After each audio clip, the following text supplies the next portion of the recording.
A new Boeing 737 flying 126 people on a short hop from London to Northern Ireland. It's one of the safest planes in the sky. Suddenly, a series of explosive noises and severe vibrations rock the plane. It crashes just meters from the safety of a runway. 47 people die. Are they victims of a terrorist act, or was this a freak accident? Now, using advanced computer simulations, we reveal what really went wrong on Flight 092. Disasters don't just happen, they're a chain of critical events. Unravel the clues and count down those final seconds from disaster.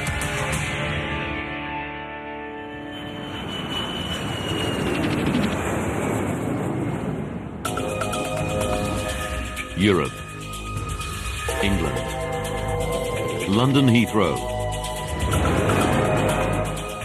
the world's busiest international airport. January 8th, 1989. It's a Sunday evening, and many passengers are headed home after the Christmas and New Year holidays. The airport is packed. In Terminal 1, passengers check in for British Midland Flight 092 to Belfast, Northern Ireland. It's a regular hour-long commuter shuttle. Security is tight.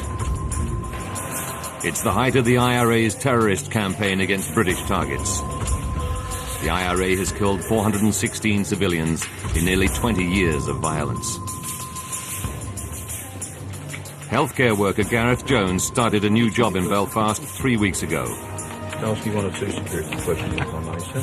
Security checks are a way of life. If you lived in Northern Ireland at the time, you got quite used to security. It was a period when there was heightened security there. You look after these things, right? You look after Mother. Thanks. Bye.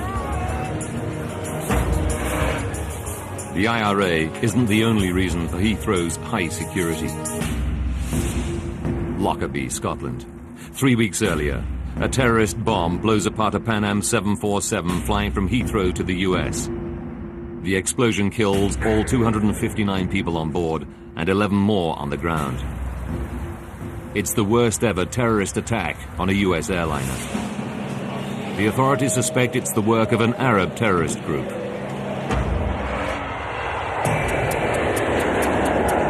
Will the before start checklist down the line then, please? Today, the passengers on Flight 092 are in the hands of 43-year-old Captain Kevin Hunt. He's one of British Midland's most experienced pilots, with 25 years flying under his belt. Air conditioning and pressurization packs on flight. Flying with him, 39-year-old First Officer David McClelland. Tonight, they're flying an aircraft just 2 months old. It's one of Boeing's new 737-400 series. Boeing launched the aircraft a year earlier in a blaze of publicity. It boasts significant improvements over its predecessors. Its new CFM56 engines are the most powerful of their kind, and the cockpit display features state-of-the-art technology, including computerized TV screens and LED dials, which replace the traditional mechanical gauges.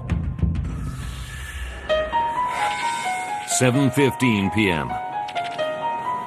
Boarding cars. Thanks. 118 passengers board the brand new plane and take their seats. Brakes released, and you are clear to push. We're back to start engines 2 and 1 on push. Captain Hunt starts up the 2 engines. The 400 series aircraft is still new to him. He's clocked just 23 hours. First Officer McClelland has 53 hours. All pressures rising. The seatbelts on there, sir? In the main cabin, Gareth Jones has a window seat over the wing in an emergency exit row. Excuse me, sir. Hi there. A flight attendant asks Gareth to read the safety card so that he knows how to open the overwing exit door. Normally he was pretty blasé about it, but it was pleasantly done, and it would have been ill-mannered not to. Air traffic control clears Flight 092 for takeoff. 092 is clear for takeoff, 27 right, surface winds 270 degrees. Weather conditions are perfect. Takeoff runway 27 right, Happy to go? Let's go. First Officer McClelland throttles the engines up.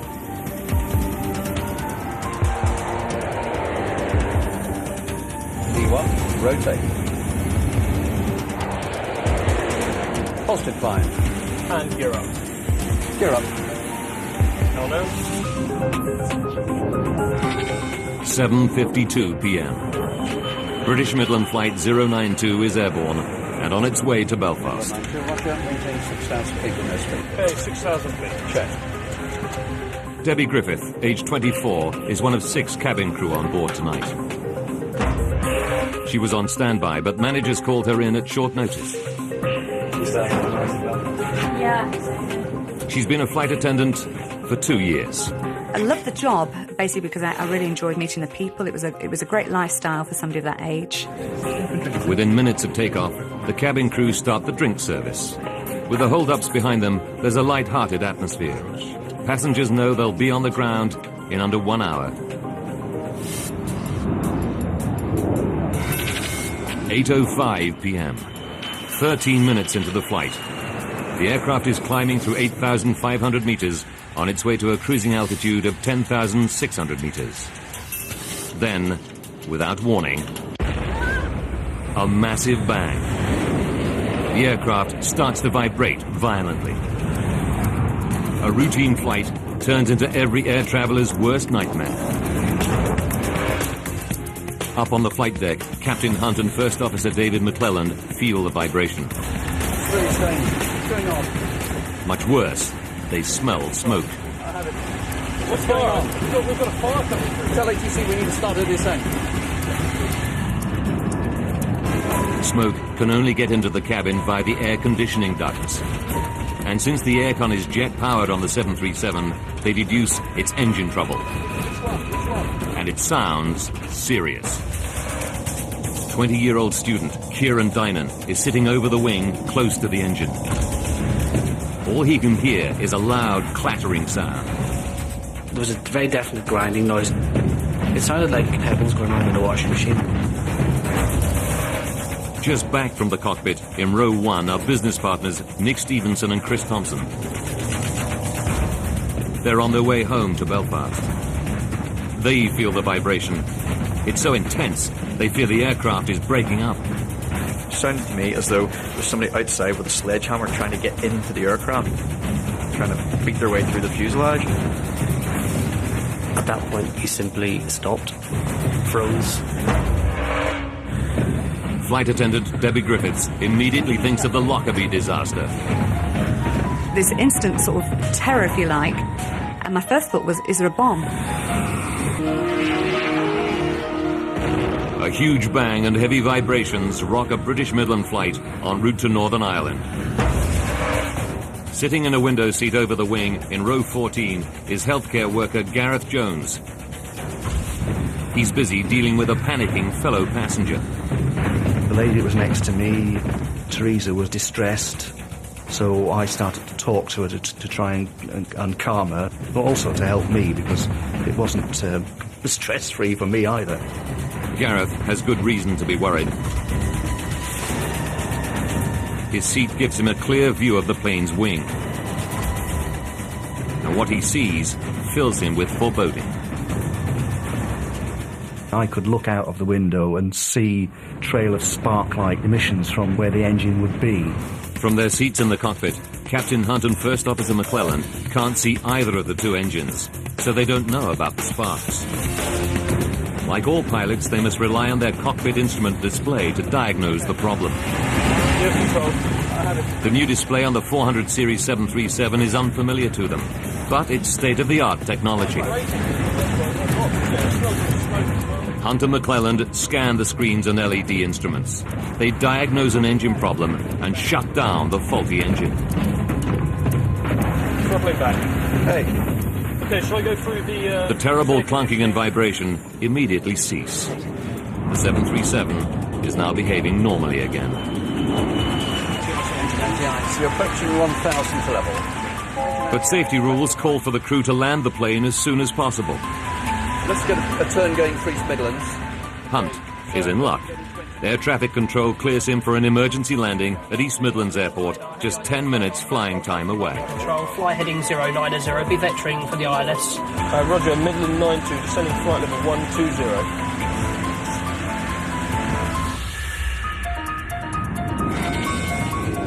8:10 p.m. Ladies and gentlemen, this is Captain Kevin Hunt. Maybe aware we've had a problem with the aeroplane. The captain goes on the intercom to calm his 118 passengers and to tell them he shut down the malfunctioning engine. We are unfortunately therefore unable to continue our flight into Belfast. He says they'll be safely on the ground in 10 minutes. There should be perfectly routine landing, as I say. Gareth Jones is relieved to see that the problem engine has stopped throwing out sparks. He's convinced the captain now has everything under control. 8:17 p.m. The aircraft descends through 2,000 meters. They're 8 minutes from touchdown. So 160, please, David. Flight level 40. And 1 minute later, air traffic control tells Captain Hunt to make a right turn to line up with the runway. Midland 092, descend to altitude 3,000 feet. Midland 92, descending altitude 3,000 feet. Check. They're on final approach. The cabin crew take their seats for the remaining few minutes.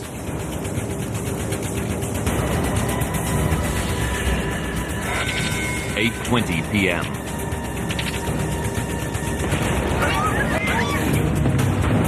Another, even louder bang rocks the aircraft. The passengers realize that the noise must come from the plane's last remaining engine. The whole plane shook. It was like something touched the plane and stopped it in midair. And at that point, frankly, my blood just went cold. Now there are more vibrations, worse than ever. Vibration was incredible. It was almost impossible for me to focus on Chris, who was sitting in the seat beside me. And I remember thinking, if this keeps vibrating like this, the aircraft is going to fall apart. Being absolutely terrified, not really knowing what was going on. Gear down. Gear down. And flat 15. Air traffic control clears Captain Hunt to descend to 600 meters. Final approach, please. They must get the plane down and fast before their last engine fails altogether. Frost is going. Tell them we've got a problem with the other engine. Then, everything goes silent.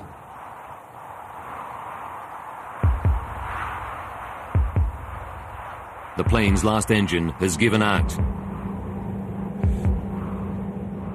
The passengers now know they're going down. I actually can't remember the noise of wind going by the plane, just this sort of rushing sound. And the plane then dropped. It started just to go down, like going over the top of a roller coaster. I remember thinking to myself, well, there's nothing you can do about it. If him upstairs wants to take you now...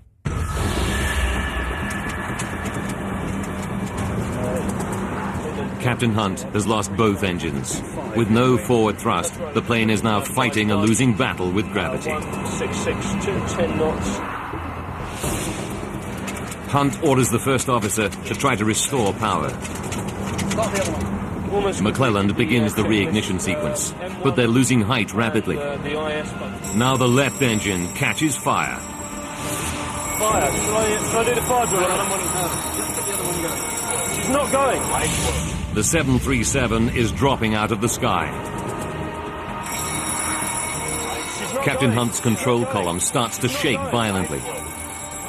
The ground proximity warning system tells him he's coming down too quickly. The pilots can see the airport runway lights less than 2 kilometers away. But there are more lights closer to the plummeting plane. The lights of the M1 motorway, the UK's major north-south artery. If they crash on the motorway, the death toll could be horrendous. It's not going. But Captain Hunt is all out of options. The ground is coming up fast. Somebody on board said, Jesus, we're all going to die. 8:24 p.m. British Midland Flight 092 is just 1 minute from East Midlands Airport. Take flaps 1 speed 190. Captain Hunt can see the runway lights, but he's lost both engines, and one's on fire. His only hope, to keep the aircraft airborne long enough to crash land on the runway. The passengers haven't heard from the captain for 10 minutes, but they know they're going to crash. Stupid thoughts go through your head, like who's going to cut the grass. Part of your brain is saying, this plane's crashing, and part of it was saying, it can't be, because it doesn't happen. Now Captain Hunt can see the village of Kegworth. Desperate to avoid crashing into it, he raises the nose to stretch the glide. The 737 passes over the village at an altitude of just 60 meters. Where have I noticed what I think was a church spire, which actually went by the window. And I sort of thought, a church spire going past the window, I'm in a plane. But beyond Kegworth lies the M1 motorway.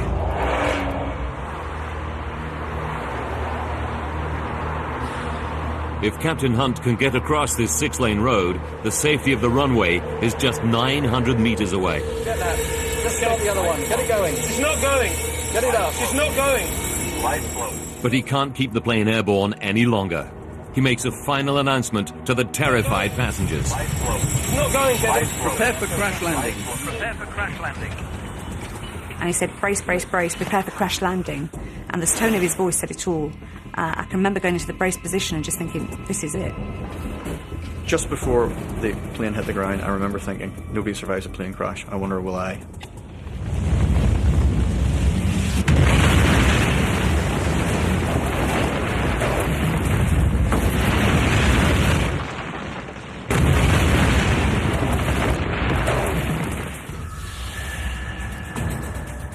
"30 meters before the motorway, the tail section hits the ground and bounces back into the air. The plane smashes through trees near the edge of the motorway. It was horrendous. It just seemed to go on forever. Sort of suck the breath out of you. It careens across the road, destroying a light on the central reservation. The aircraft slams into the embankment on the far side of the M1 and breaks into three. I just remember being crushed, and then nothing. Total silence. It comes to rest just 900 meters from the safety of the runway. Captain Hunt made it across the motorway, just. Incredibly, no cars are passing at the moment of the crash. Inside the wreckage of the 737's middle section, Gareth Jones and his fellow passenger Teresa are alive. They're sitting over the wing, the strongest part of the aircraft. Gareth is not even badly hurt. He cannot believe his luck, but the danger isn't over yet. When I opened my eyes, I could see the little bush that was on fire and thought, hang on, this is dangerous. We're right over the wing's full of fuel, we'd better get out of this place pretty quick. It's a miracle the plane's 5,000 plus litres of aviation fuel haven't caught fire. But the fuel is now pouring out of the damaged wings, and one of the engines is still in flames. If the fuel ignites, Gareth and any other survivors will have little chance. Having lived through an air crash, they could still burn to death. Gareth desperately pulls the emergency door handle, but it won't open. Fortunately, I remembered Jamie's instructions on the card and grabbed the handle, pulled the door in and threw it out. Before the crash, Gareth told fellow passenger Teresa that if they survived the impact, he would get her out.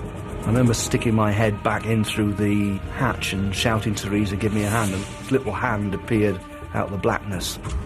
And I remember pulling her out through the door. Now Gareth climbs back into the plane to look for other survivors. He finds a horrifying scene. Twisted wreckage, injured people shouting for help, and others who are ominously silent. There were people clearly struggling to get out and others that were not moving, and you knew what had happened to those that were not moving. And that's one of the memories I'll carry with me to my grave. In row 1, in the plane's broken front section, business partners Nick Stevenson and Chris Thompson. Chris is unconscious and severely injured, but Nick is one of the luckier ones. He comes round quickly. The first thing I thought is, I'm alive. The second thing I thought is, there's going to be a fire, get out. He doesn't have the strength to help Chris. He tries to get up, but a searing pain in his left leg stops him.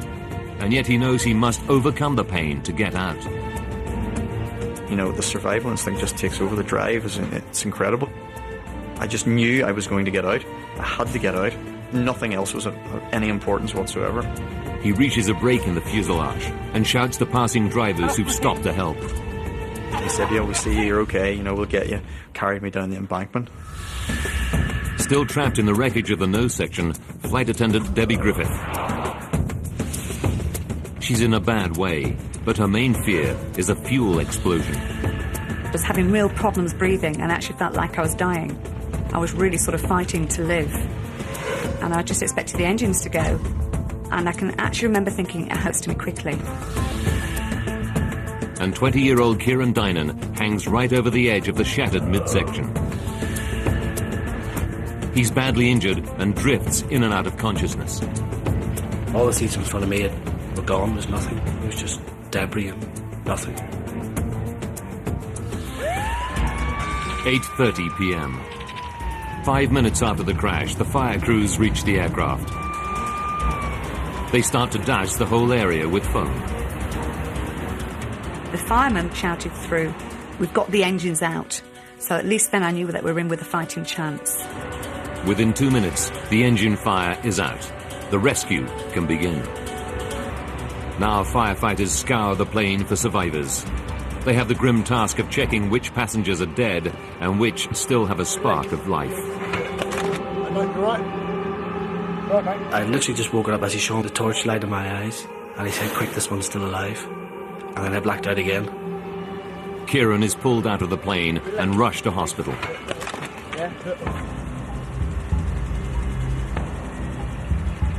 8 hours after the crash, rescuers pull the last survivor from the wreckage of British Midland Flight 092. The time is 4:20 in the morning. Of the 126 people on board, the impact kills 39. 8 more die in hospital from their injuries. Among the survivors, the 2 pilots, David McClelland and Captain Hunt. Both are seriously injured by the impact. Captain Hunt is paralyzed.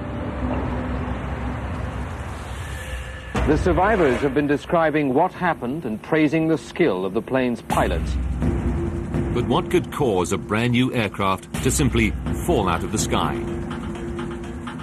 Sabotage by terrorists is one possibility. It's just 3 weeks since a Pan Am 747 exploded in mid-air above the village of Lockerbie in Scotland, killing 270 people. Did a terrorist bomb down this plane too? Now, by rewinding the day and by going deep into the investigation, we can reveal what really happened on Flight 092. Advanced computer simulation will take us where no camera can go, into the heart of the disaster zone.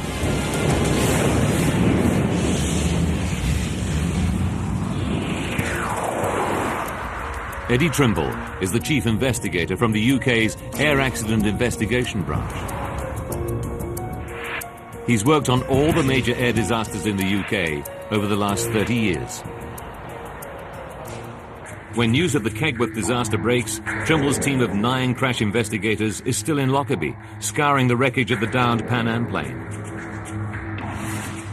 Now he fears another terrorist outrage has claimed lives on British soil.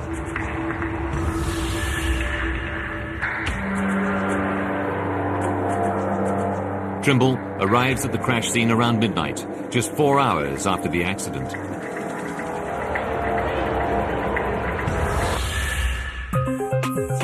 As the hours pass, he finds none of the telltale signs of damage from explosives. The team quickly rule out a terrorist attack as the cause of the crash. This is not another Lockerbie. Investigators now turn to the possibility of mechanical failure. survivors report a double engine failure. It seems almost incredible, but the theory soon surfaces in news reports. The experts say the chances of both engines on a brand new airliner failing at the same time are 100 million to 1. But that seems to be what happened last night. Eddie Trimble knows that if both engines failed almost simultaneously, the implications are enormous. There are 18 of the new 737s in service. Could they all be flying with a fatal flaw? The investigators need to find out, and fast.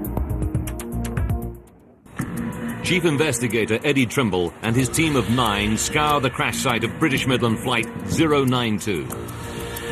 They desperately need clues to explain what could cause both the 737's jet engines to fail. Accounts of the plane's final moments are coming in from eyewitnesses. They report flames in the left-hand engine.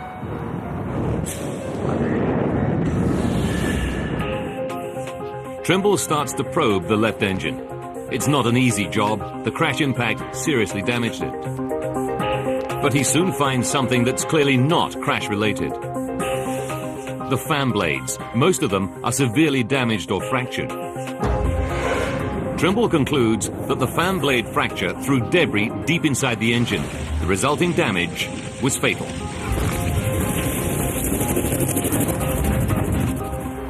He must send the left engine for further tests to discover what caused the fan blade to fracture in the first place. Now Trimble and his team turn to the right-hand engine, the one the cockpit voice recordings reveal is the first to malfunction.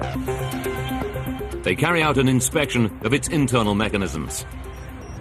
After hours of examination, Trimble reaches a terrible but inescapable conclusion. I thought, gosh, it really does look as though they may have shut down a good engine. Trimble realizes that when the left-hand engine starts to go wrong, the flight crew inexplicably shuts down the perfectly good right-hand engine. Now the whole focus of the investigation shifts.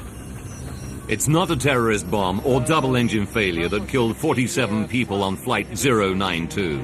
So, flight It's a catastrophic human error. This astonishing discovery rocks the aviation world. How could such experienced pilots shut down the wrong engine on a brand new aircraft?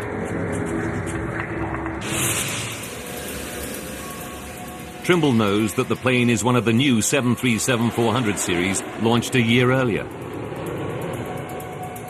First Officer McClelland has flown just 53 hours on the 400 series.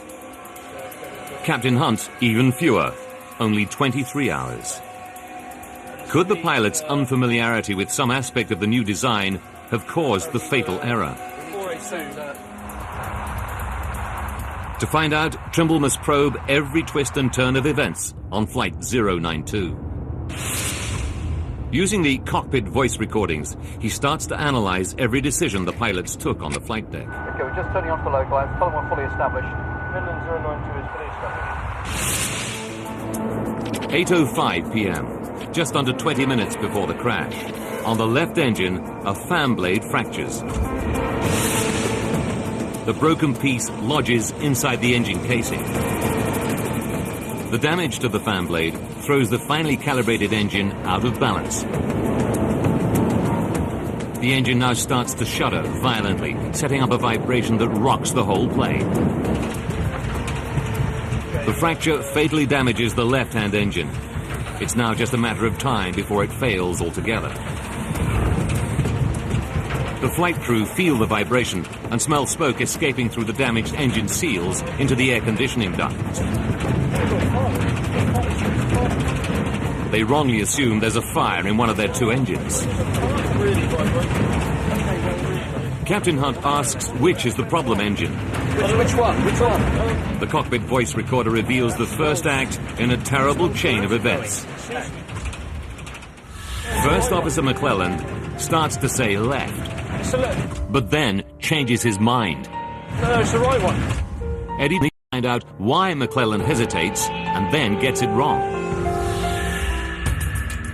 He knows that the pilots can't physically see the engines. They must rely on their instrument display to diagnose the problem. The cockpit display on the new 400 series boasts LED dials and screens in place of traditional mechanical instruments. Did Hunt and McClelland have trouble interpreting its unfamiliar instrument display? Okay, we'll throttle it back. The new display has a meter to monitor unusual vibration on each engine. These should allow the pilots to see at a glance which engine is in trouble. The meters have always been a feature of the 737 cockpit display, but on the 400 series they look very different. On the new 737, the engine vibration meter has an LED needle. It swings around the outside of the dial instead of the inside as in earlier versions.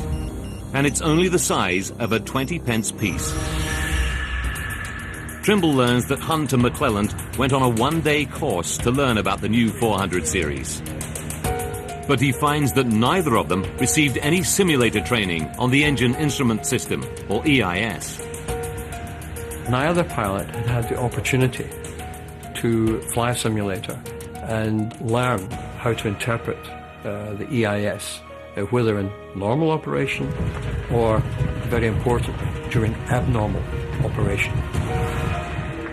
The crew's unfamiliarity with the new plane means they lose their first opportunity to diagnose the problem correctly. But it's still a mystery why they reached the conclusion that it's the right-hand engine that's malfunctioning. The cockpit voice recordings give Trimble another clue. Can you smell that? What is that? It doesn't mean something. Smell something. When the pilots smell smoke from the damaged engine, they know the only way it can reach the cockpit is via the air conditioning system. Can you smell that? There's a fire coming through. In Captain Hunt's experience, the air conditioning on a 737 is powered by the right-hand engine. Which one is it? No. He assumes that is where the smoke is coming from. Well, throttle it back. Throttle it back. But Boeing has made another change to the latest 737. On the new planes, the air conditioning is powered not just by the right engine, but also by the left-hand engine. 8:07 p.m. Misled by the smoke, the pilots miss their second chance to diagnose the left-hand engine as the problem. Now, First Officer McClelland throttles back and shuts down the perfectly functioning right-hand engine. Everything seems to return to normal. The heavy vibration and banging has stopped. Ladies and gentlemen, this is Captain Kevin Hunt. If you've been aware in the cabin, we've had some smoke. And that's, A relieved Captain Hunt even goes on the intercom to tell passengers what he's done. Had to shut the right engine down as a result. We can't be... But Hunt's mention of the right engine confuses many passengers. Student Kieran Dynan recalls seeing sparks and flames coming out of the engine on the left-hand side of the plane. I thought it was strange. Why is he turned off the good engine? When it's so obvious this engine is the one on fire. But Captain Hunt and the first officer cannot physically see either of the two engines from the flight deck. Someone from the passenger cabin would have to tell him which engine is in trouble. Investigators want to know why Kieran Dynan and other worried passengers don't raise the alarm. I remember thinking, he still must know what he's doing because he's the professional. Trimble and his team conclude that this trust in the captain prevents anyone on board from raising the alarm. But the investigators still face a big mystery.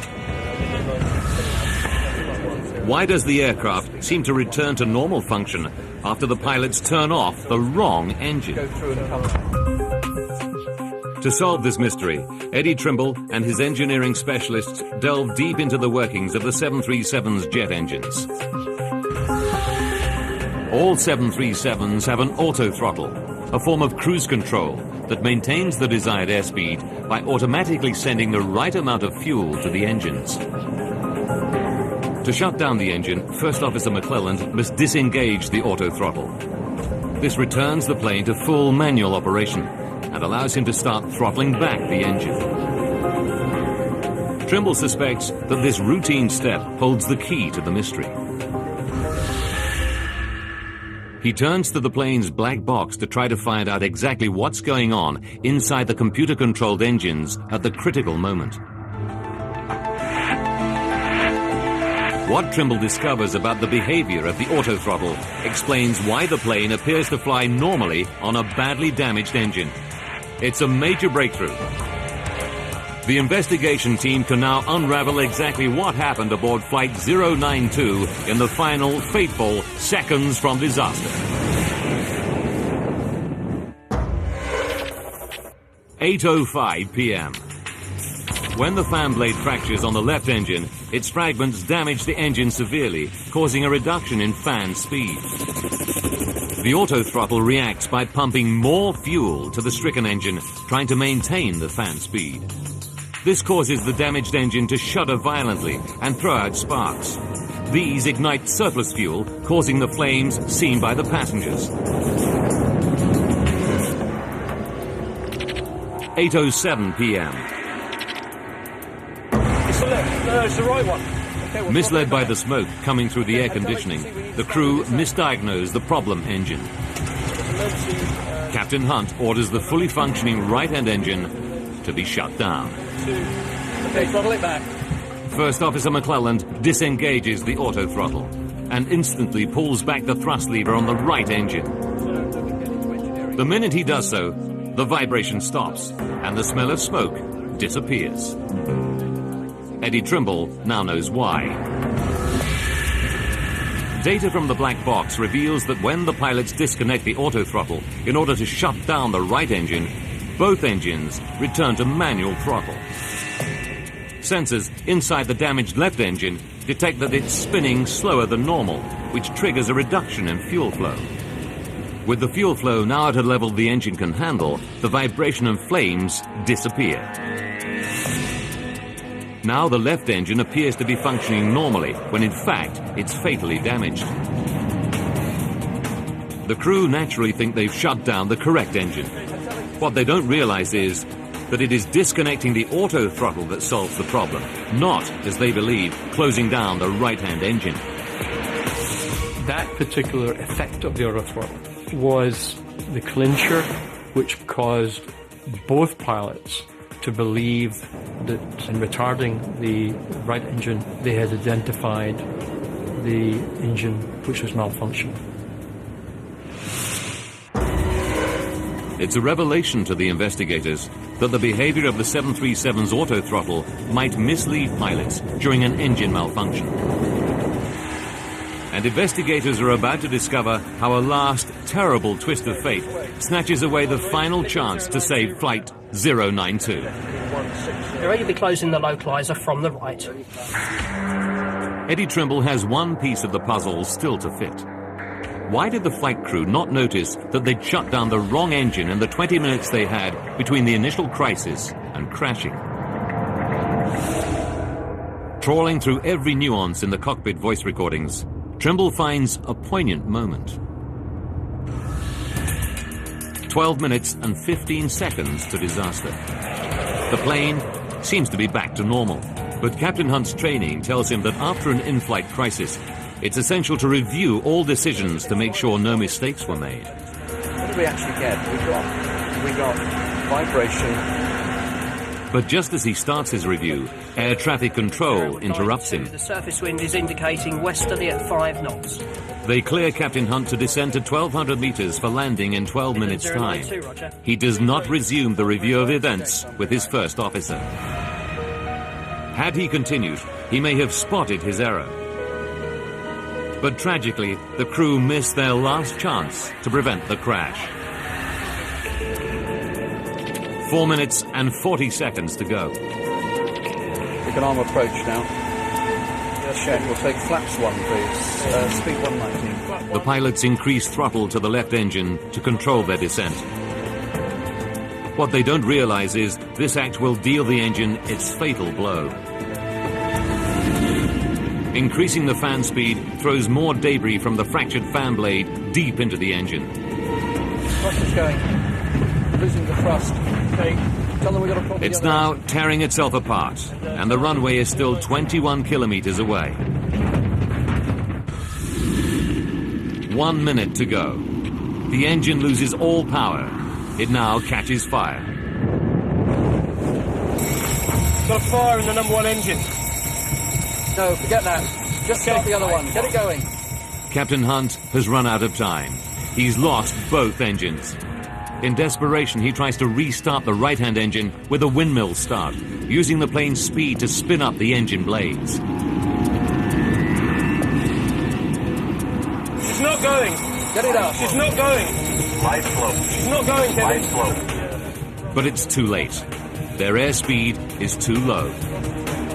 Hunt pulls the nose up to stretch the glide. He keeps the aircraft in the air long enough to clear the village of Kegworth. But Captain Hunt knows it's all over. 10 seconds from impact. Captain Hunt makes his final announcement. It's not going, Kevin. Prepare for crash landing. Prepare for crash landing.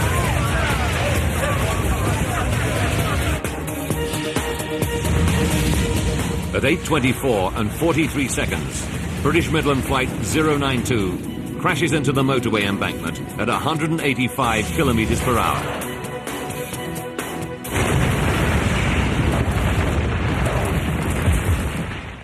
Midland 092, this is East Midlands radar, do you read? Midland 092, this is East Midlands radar, do you read? Midland 092, East Midlands, do you read? The plane comes to a stop just 900 meters from the airport runway. But 5 months after the crash, there's a final twist in the tale. A shocking discovery that grounds more than 30 of Boeing's brand new 737-400 aircraft worldwide. June 1989. 5 months after the Kegworth crash, 2 more Boeing 737-400 series aircraft suffer identical fan blade fractures in flight. In both cases, the pilots read the signs correctly and land safely. The Civil Aviation Authority has tonight grounded all Britain's Boeing 737-400 aircraft. Aviation authorities around the world ground all planes with the same type of engine for urgent inspection. CFM, the engine's manufacturer, discovers a design fault in the fan blades. Running at maximum power above 7,600 meters, the low air density sets off a previously undetected vibration in the blades. The resulting stress can lead to fractures. It emerges that the engine was never tested in flight. The 737-400 aircraft and its engines are an upgrade of the 300 series. The engine was only bench tested in a laboratory. A flight test was not mandatory. If it had been, the potentially catastrophic vibration effects on the blades might have been detected.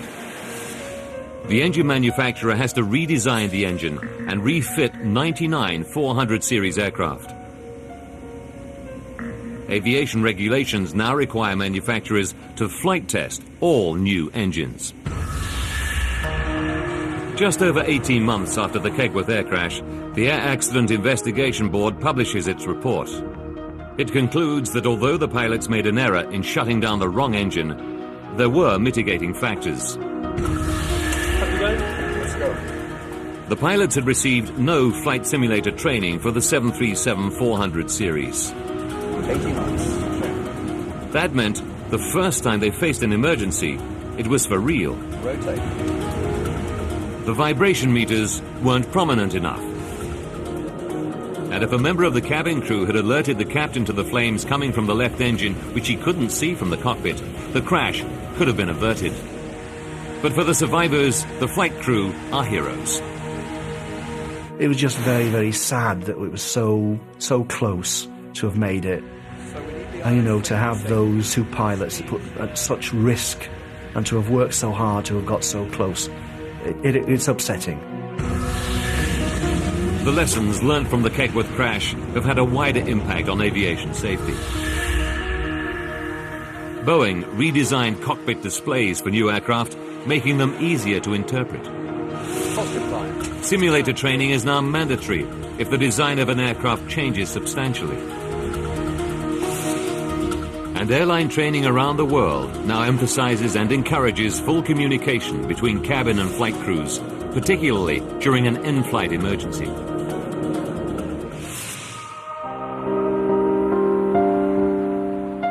Of the 126 passengers and crew on board, 47 lost their lives. For the survivors, nothing can erase the memory of that dreadful night. But they have rebuilt their lives.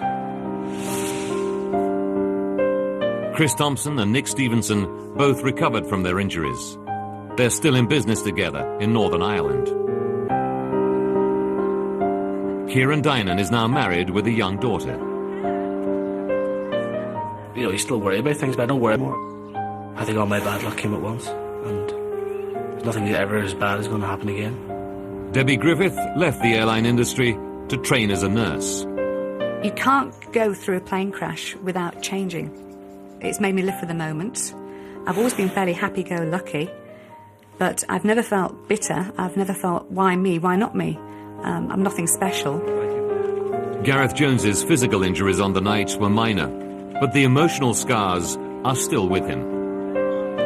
You did feel dirty afterwards, that, you know, why me? Why did I survive? What had I done that was special? And to a degree that lives with me to this day. I don't know why I escaped, apart from picking a lucky seat. The Boeing 737 is still the world's most popular aircraft. Today, a 737 takes off somewhere in the world every 5 seconds. Its safety record is one of the best in aviation.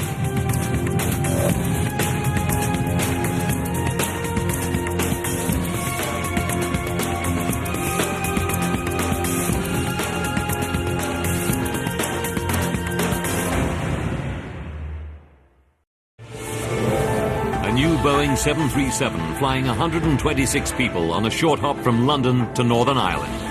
It's one of the safest planes in the sky. Suddenly, a series of explosive noises and severe vibrations rock the plane. It crashes just meters from the safety of a runway. 47 people die. Are they victims of a terrorist act, or was this a freak accident?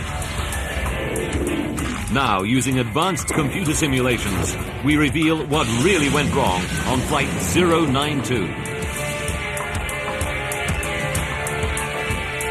Disasters don't just happen, they're a chain of critical events. Unravel the clues and count down those final seconds from disaster.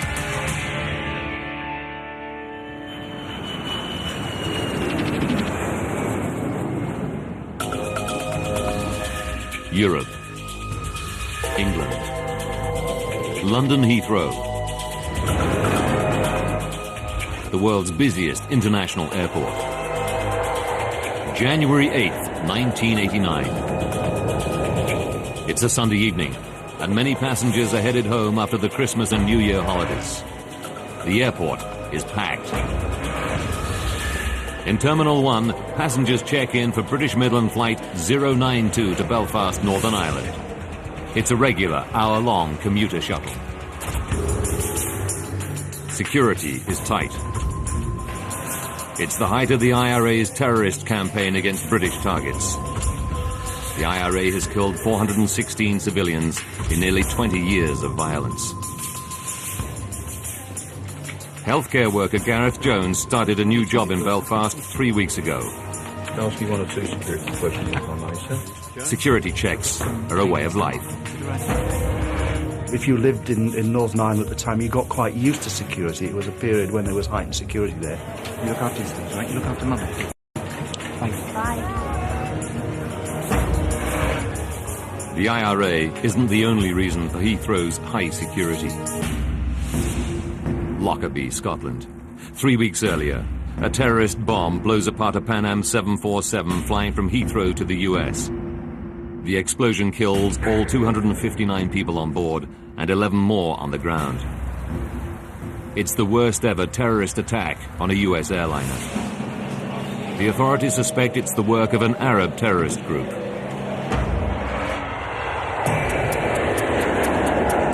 Will the before start checklist down the line then, please? Today, the passengers on Flight 092 are in the hands of 43-year-old Captain Kevin Hunt. He's one of British Midland's most experienced pilots, with 25 years flying under his belt. Air conditioning and pressurisation packs on flight. Flying with him, 39-year-old First Officer David McClelland. Tonight, they're flying an aircraft just 2 months old. It's one of Boeing's new 737-400 series. Boeing launched the aircraft a year earlier in a blaze of publicity. It boasts significant improvements over its predecessors. Its new CFM56 engines are the most powerful of their kind, and the cockpit display features state-of-the-art technology, including computerized TV screens and LED dials, which replace the traditional mechanical gauges. 7:15 p.m. Boarding cars. Thanks. 118 passengers board the brand new plane and take their seats. Brakes released and you are clear to push. We're going to start engines 2 and 1 on push. Captain Hunt starts up the 2 engines. The 400 series aircraft is still new to him. He's clocked just 23 hours. First Officer McClelland has 53 hours. All pressures rising. Seatbelts on, that's it. In the main cabin, Gareth Jones has a window seat over the wing in an emergency exit row. Excuse me, sir. Hi there. A flight attendant asks Gareth to read the safety card so that he knows how to open the overwing exit door. Normally he was pretty blasé about it, but it was pleasantly done, and it would have been ill-mannered not to.